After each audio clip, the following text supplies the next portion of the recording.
semester 7, semester 8 baru mulai pacaran. Karena apa? Semester 1 itu monyet yang ujung-ujungnya sakit-sakitan hamil duluan. Itu kan kebanyakan begitu kan, rusaknya di awal-awal. Jadi pacaran adalah sesuatu yang untuk mempersiapkan pernikahan, pertunangan sebenarnya, yang bukan akrab gitu kan. Nah, membedakan anak kita cewek punya anak cewek, punya anak cowok sih.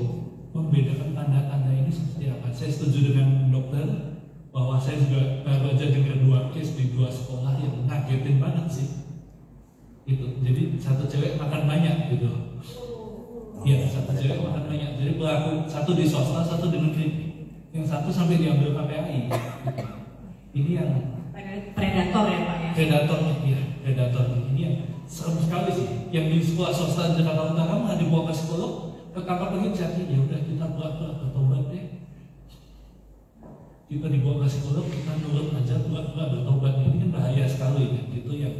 Tanda-tanda seperti apa sih? Akrab tulus dengan yang rada-rada ini. Thank you, Bro. Terima kasih Pak Wito, luar biasa ya, mewakili juga pertanyaan kita nih ya, Mam, bener gak? Ya kan? Wah, Pak Wito nanya, kesempatan mau nanya malu juga ya sebenarnya.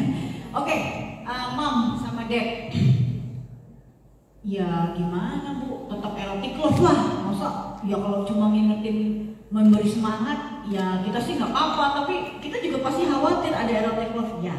Tapi singkatnya, saran dari saya, kembalikan lagi, Bapak boleh ke value nggak? Maaf, yang pohon tadi, maaf. Kembalikan kepada value atau nilai hidup, minta maaf. Jangankan untuk kasus-kasus, maaf nih, anak-anak kita kan sekolah di Indonesia Raya. Tiap jam 4 sore pulang ke rumah, kita masih bisa pantau, walaupun mungkin kita nggak tahu apa yang mereka lakukan di malam hari. Tapi banyak ya, mama-mama yang mungkin punya teman anaknya sekolah di luar negeri, tapi baik-baik aja tuh, ya kan? Padahal, waduh, namanya Amerika jangan ditanya, senjata itu udah bisa beli, LGBT itu sudah di-declare, dan ada ya di TikTok ya, saya nonton ya, itu anak-anak, anak-anak TK itu, jadi apa namanya, queen apa sih, yang istilahnya mereka tuh? Drag queen ya Mam. Jadi pertunjukan buat, kalau di sini ada ya SD gitu kan, panggungnya normal-normalnya anak panggung lah. Drag queen manggung, jadi memberikan edukasi, nggak apa-apa pacaran lagi sama laki, perempuan sama perempuan, gila sih. Ada, akhirnya kan yang ngomen juga bule juga. Ya sih, kita negara bebas, ya sih, tapi nggak gini juga, nggak juga diajarkan di sekolah gitu-gitu sampai diprotes. Akhirnya mereka jadi kontrasih. Kita orang Indonesia baca aja puyeng, terus ada tuh yang komen orang Indonesia proud to be Indonesian. Untung kita lahir hidup di Indonesia. Akhirnya yang like ada 1000. Mungkin orang-orang Indonesia juga. Kalau udah gini kita jadi lebih enteng hidup kita kan, gitu, karena kita tidak mentolerir hal-hal semacam itu.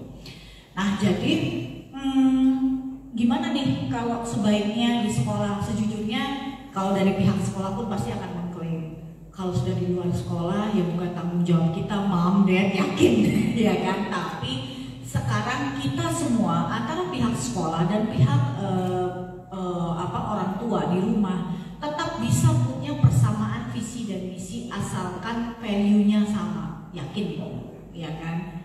Bapak dulu dari sekolah gini deh, maaf kalau boleh tahu, sekolahnya negeri atau swasta? SMP SMA. Oke. Kuliahnya negeri? Swasta. Kalau misalnya Bapak dan Ibu ada nih yang sekolahnya mungkin, maaf, sekolah-sekolah Katolik terutama ya, itu kan value-nya jelas ya mereka. Keras, anak-anak Gonzaga, Tara Kanita, itu tuh pembentukan karakternya kuat gitu ya. Sekarang diikuti sekolah-sekolah Islam juga, ya kan, gitu. Penabur juga, Kristen juga ikut. Jadi kalau value-nya jelas, anak-anak gak menyimpang, yakin, udah itu kuncinya Pak. Jadi kita kuatkan value dari keluarga dulu. Semua juga saya yakin, sekolah-sekolah lain juga bilang gitu. Pembentukan dari rumah, Mam. Iya, jadi gitu Pak. Jadi Bapak obrol, mau banyak harus ngobrol. Kalau anak laki-laki harus dekat sama Bapak.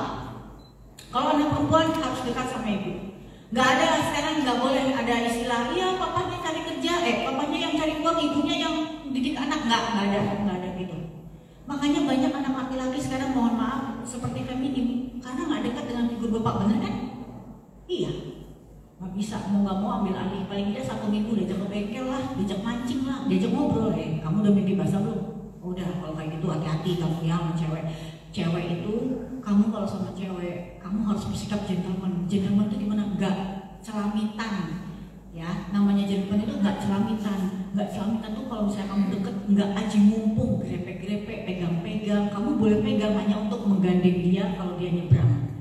Kamu punya duit, dia nggak punya duit, dia lapar, kamu kasih. Nanti apa ganti? Belajar untuk gentleman, itu kan value pak. Sebenarnya ya minta maaf sampai terjadi hamil di luar nikah apa ya karena tidak ada value. Sebenarnya kita juga yang salah sih kalau boleh gitu. Karena ya maaf ya, kita juga sebagai anak di zaman dulu, kita juga bahasanya sering dong pengen aur-auran. Coba rokok, bener gak ya? Coba rokok. Kita juga kan takut, ya kan? Si itu punya ganja loh, selinting. Kita kan takut karena apa? Yang membuat kita tidak melakukan itu apa? Respect terhadap orang tua. Ya dong. Nah, jadi kita mau yang terpenting adalah memberikan value, itu penting kan? Ya.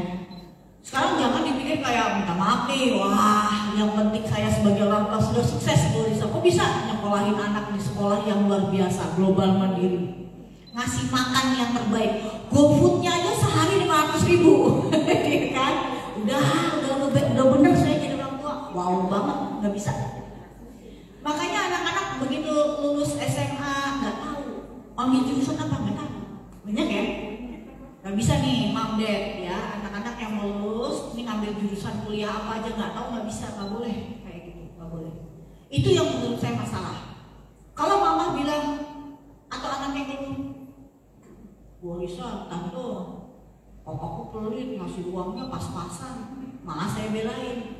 Apa kamu lagi nabung nak? Kamu kan mau kuliah, nanti S2 kamu di luar negeri, ya kan? Kamu kan juga nanti nikah perlu biaya, kamu gak mau mobil, papamu lagi kumpulin uang, malah saya belain. Tapi kalau aku nggak tahu mau ngambil kuliah apa, saya marahin, kamu gimana sih? Gitu ya. Saya juga negur orang tua, diajak ngomong. Kayaknya kalau jadi ahli IT itu keren loh nak sekarang. Oh bisa pak, ya kan? Oh sekarang lagi musimnya artificial intelligence, ya kan? Dan itu nggak bisa lepas nak dari ini. Kamu mau nggak papa lesin coding? Oh gitu ya pak. Nah itu kan jadi ngobrol-ngobrol gitu muncul value, ya kan? Bahwa dia harus menggali minatnya, menggali itu dari ngobrol. Jadi kalau dekat sama anaknya 1 minggu tuh minta maaf, banyak kita lakukan kegiatan yang gak bermakna. Maaf, cuma ngabisin duit. Mau makan di mana, guys? Habis itu nonton, habis itu pulang, gak ada ngobrol yang bermakna. Orang tua kita dulu gak gitu loh, ya kan? Kita makan ya makan di rumah. Paling happy-nya tuh mama kita pulang dari pasar bawa ayam, dia ngungkep ayam, goreng ayam. Kita bisa makan lebih dari 2 ayam, udah seneng banget. Dan tapi orang tua ngobrol sama kita. Tahu nggak? Itu tuh anaknya tetangga kita yang situ, masa dia bentak papanya. Kalian jangan gitu ya nak. Oh iya pak, papa nggak suka loh jadi. Itu kan value. Apa? Kepatuhan, ya kan? Hormat kepada orang tua, toleransi antar umat beragama, respect. Jangan bentak mbak. Dia gitu-gitu udah tua loh, gitu kan? Ya tapi kan cuma mbak, itu manusia juga, dia juga nggak mau jadi mbak, ya kan? Itu respect, anak kita yang ngajarin, gitu. Mbak, pelan-pelan, maksudnya akhirnya kasihan mbak, ya kan? Terbanyak pulang gitu, mama yang repot, oh enggak mama, kamu aja, gara-gara kamu, enggak bu, saya mau pulang, habis dedek nakal, ya kan repot ya, gitu. Kira-kira sih value pak, singkatnya value. Nah, mengenai LGBT, apa tadi Pak pertanyaannya singkatnya? Ya, mana akrab, mana tanda-tanda? Nggak bisa, minta maaf. Saya kalau dengar ada teman-teman sejawat yang ciri-cirinya, tapi bisa kita tandai dari pembawaan. Tapi apakah dia LGBT atau tidak, ya minta maaf. Kita kan juga bukan dukun ya, hanya Tuhan yang maha tahu. Jadi peran mereka itu selalu ada feminim dan maskulin, Mam. Ya kan, pasti. Jadi maaf, kalau laki-lakinya tegas dan tegap, biasanya dia menjadi maskulinnya. Kalau dia maaf agak melambai, biasanya dia jadi perempuan. Itu pun ternyata saya ngobrol sama beberapa pasien homoseksual di rumah sakit saya di Mayapada. Saya punya 8 homoseksual, lesbi beberapa, saya lupa. Jadi mereka bisa switch peran. Tiba-tiba bisa jadi laki-laki galak, yang satu jadi yang lemahnya bisa, yang jadi agresif, satu jadi pasif jadi agresif. Jadi susah Pak. Saya sih nggak tahu ya, saya lebih baik jujur, susah daripada saya so tahu. Dan saya juga nggak yakin semua psikolog psikiater enggak. Sekarang perilaku itu kan kita bisa setting, bener nggak? Saya misalnya nggak suka nih sama Miss Indah atau Mas Indah nggak suka saya, emangnya terus cemberut gitu kan? Enggak, kita kan ketawa-tawa, saya nggak suka sama malu gitu. Ya Pak, ya nggak mungkin ya. Kita kan semakin dewasa kita punya norma sosial. Oh iya Pak, padahal saya nggak suka, ya kan? Nah sekarang apalagi LGBT yang mereka tahu dia adalah pelaku dan masyarakat belum bisa terima, pasti mereka akan tutupi Pak. Dan berita buruknya ibu-ibu, LGBT itu di dunia,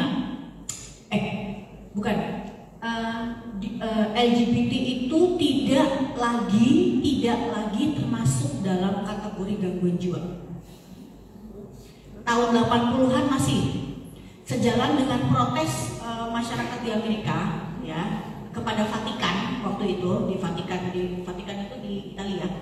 Hei, kenapa kita dianggap gangguan jiwa? Kita kerja, kita nggak ngerepotin orang, kita bisa cari duit, kita bisa jadi manajer, kita bisa jadi bos.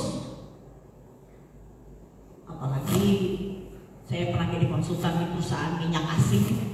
Waduh, petingginya support LGBT mantek.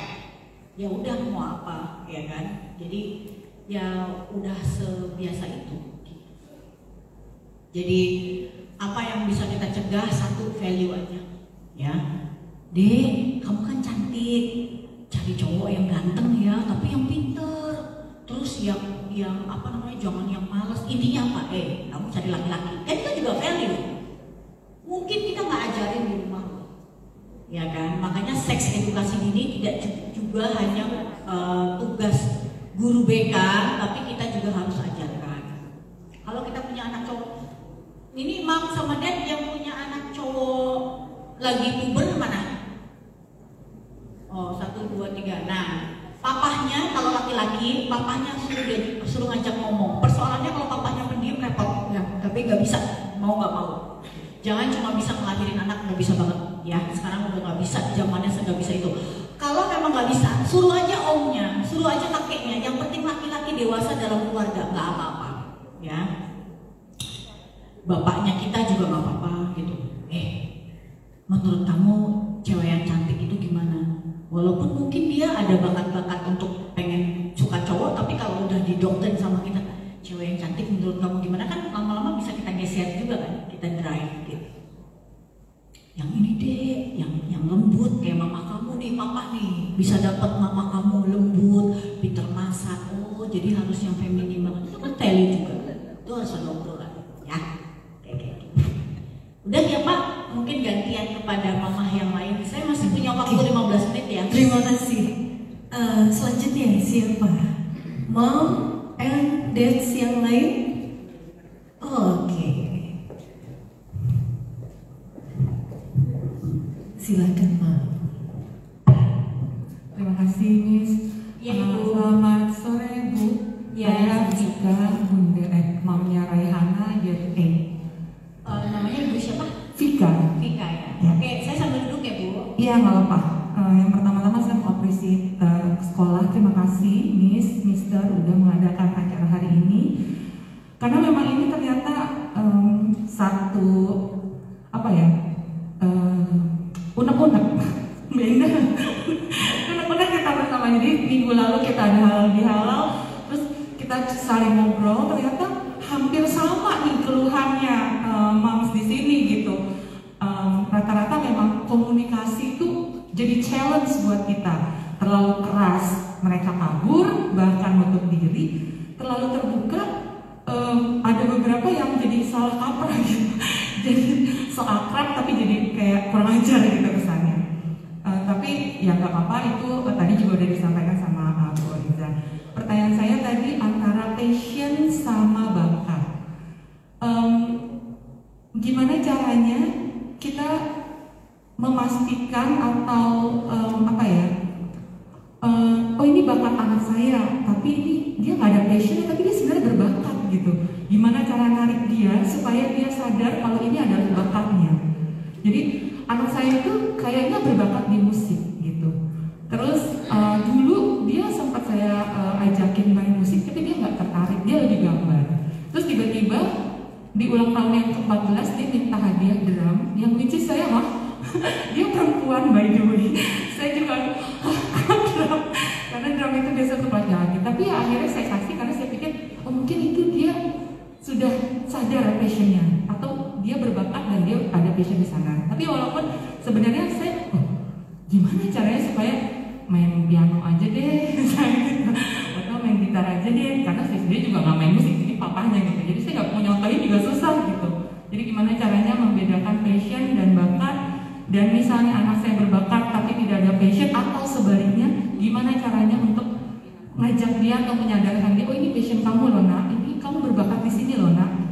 Selain mungkin psikolog tadi ya, selain itu misalnya di rumah gitu. Terima kasih Bu. Iya, baik Miss Miran, terima kasih pertanyaan. Terima kasih Bu Mariri. Minat dan bakat.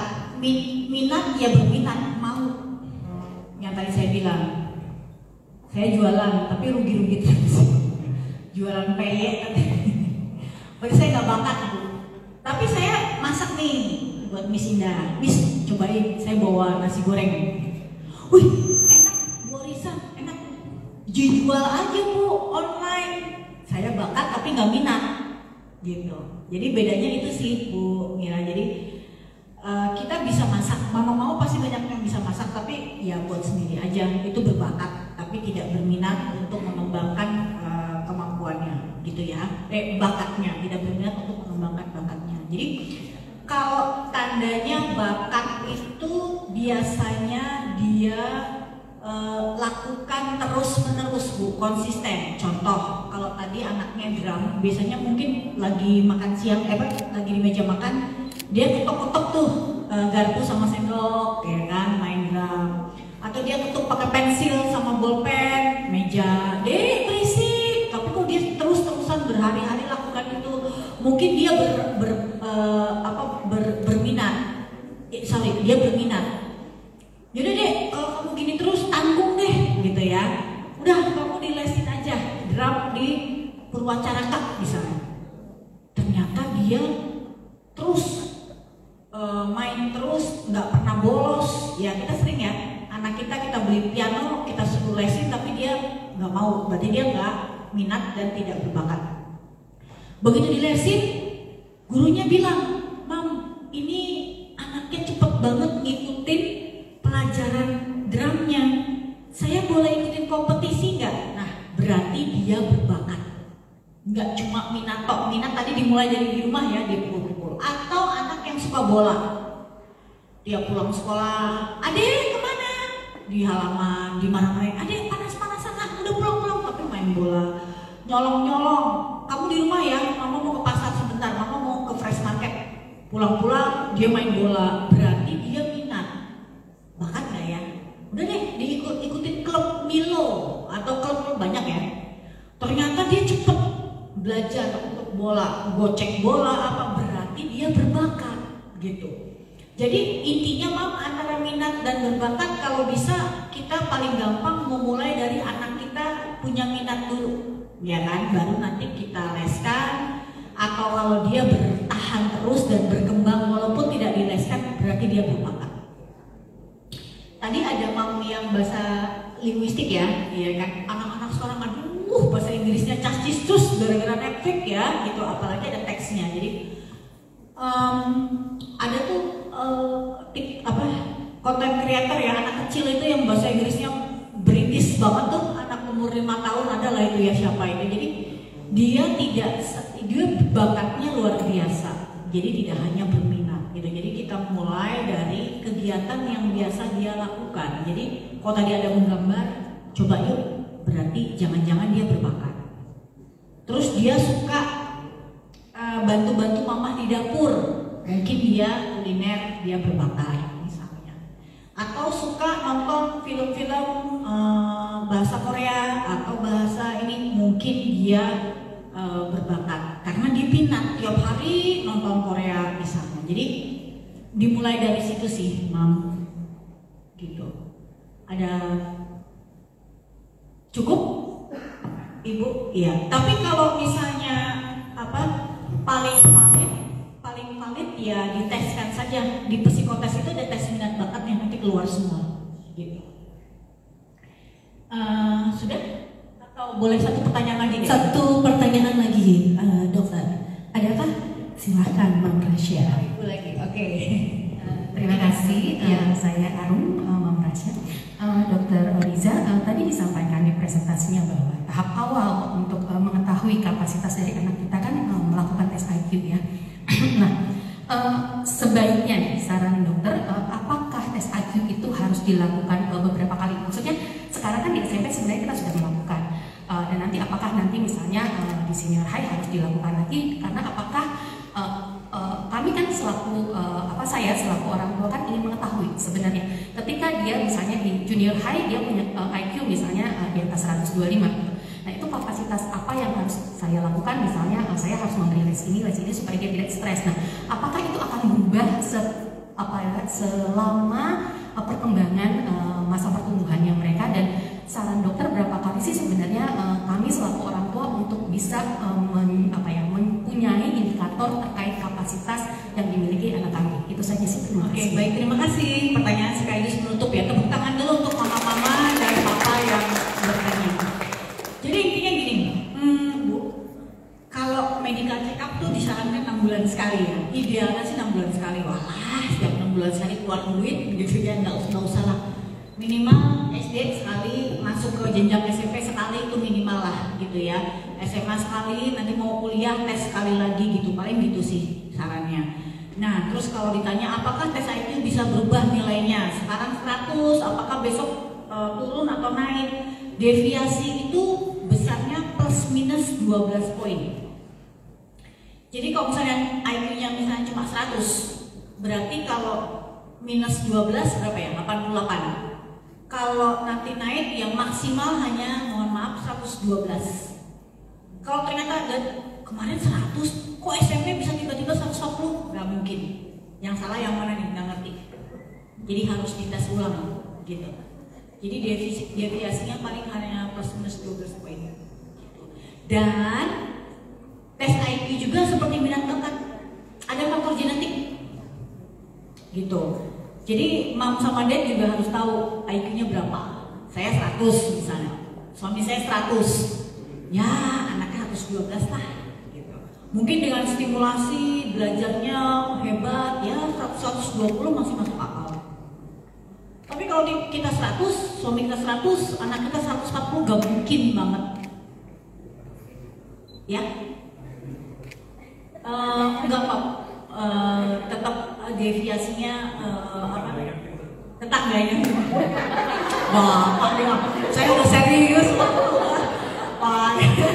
Jokes akhir minggu ya, akhir weekdays ya, Bapak. Tetangganya pintar, orang tetangga Pak. Bisa aja kalau gitu mah. Masa ada tetangga. Atau memang ya minta maaf ya, kita punya anak yang memang kita adopsi, itu biasanya agak beda. Saya kalau banyak kita punya klien ini orang tua nggak ngomong. Bapaknya ada misalnya dia atas diplomat misalnya, ada satu negara misalnya Malaysia. Ibunya dosen. Ya kalau untuk jadi dosen minimal 120 lah, di atas rata-rata lah 111-an. Tapi anaknya IQ-nya cuma average, rata-rata 96. Itu saya diam aja. Kalau cerita alhamdulillah, kalau nggak cerita ya wes, kita tahu. Akhirnya baru pertemuan berikutnya, kedua baru ngomong, iya Bu, kami kan tidak ada anak. Oh, jadi Bu tahu kan maksud saya, iya Pak, karena ini beda banget. Kita kan wawancara dong, ya kan? Oh bapaknya kerja di bidang apa Pak? Ini bapaknya diplomat kok. istrinya S2 gini, masa anaknya agak jauh gitu. Jadi kita sebenarnya sudah tahu psikolog itu mungkin gitu. Jadi biasanya sih seperti itu. 12 seumur. Kenapa Pak? Dikasih 12 itu seumur. Ya. Bisa dia misalnya tiba-tiba naik jadi 120 bisa aja sih gitu. Tapi normalnya kalau biasanya ditandainya kalau turun tuh nggak bisa anjlok banget. Nyaris jenius, berapa jenius? 140 ke atas. Kalau bapak dan ibu saya nggak kurang tahu kalau di sini ya, misalnya anak-anak sekolah SMA 8 misalnya, Anisius misalnya. Itu kalau dites pasti 140, minimal 130 anaknya yakin. Kalau enggak dia udah keseok-seok udah nggak naik kelas.